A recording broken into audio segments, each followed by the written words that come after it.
Welcome to Nugget 33 with Steve Grohman. We're having a lot of fun doing this, aren't we, Steve? Yes, we are. I'm enjoying it. Yeah, and if I would just quit unhitting the mute button, we'd do even better, wouldn't we? It'd be a whole lot faster. Yeah, it sure would be. We'd have to do everything twice. Right. Or more. Anyway. Okay, serious. Genesis 1, verse 11. And God said, "Let the earth bring forth grass, the herb yielding seed, and the fruit tree yielding fruit, after his kind, whose seed is in itself upon the earth." And it was so. What can you tell us about this verse? What's something interesting that we can tell the people about today?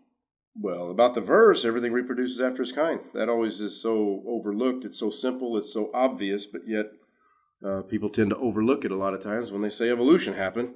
There's no evidence for that, but we do have evidence for what God says. So I kind of like that. Everything does reproduce after its own. You know, one thing, the bristlecone pine trees are interesting because the textbooks even say that they're a successful result of eons of evolution. They're still the same trees, which is really interesting. They say they're the oldest living plants on Earth. They say they're about 4,300 years old. I find that amazing because the Bible says around 4,400 years ago, there was a really big flood that destroyed everything. For me to find that the oldest living thing is a little less in age than that confirms the Bible's true. See, the way I would look at it, if this place has been around for billions of years, there ought to be something older than the bristlecones.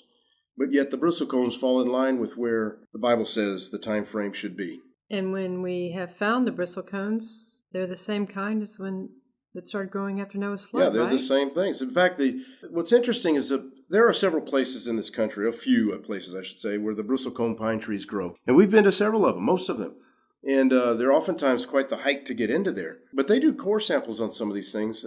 They find that the age is about right, is accurate. But what's interesting, I like to go get a picture taken with these trees and, touch one. The individual trees, not just the concept of the bristlecones, but the actual trees that we're able to stand next to and take a picture with, that actual tree was standing there growing while Noah was still alive. That to me is just really, really cool. And again, I mentioned this before, but it's so important that the Bible was not written by people in North America. But what the Bible says is even evident over in North America. So that's just fascinating to me. Right. I remember the first time that we saw bristlecones in person was in Nevada, and it was one of the most exciting moments in my life for sure to know that this little tree started growing after the flood. That just was amazing. So we've seen them in Nevada and Utah and California. Contact us if you want to know more specifically where you can see a bristlecone.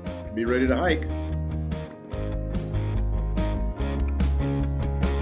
Keep watching our nuggets. And while you're at it, tell 10,000 of your closest friends about our YouTube channel. Like, subscribe, hit that little bell, and tell others about our YouTube channel. Thank you.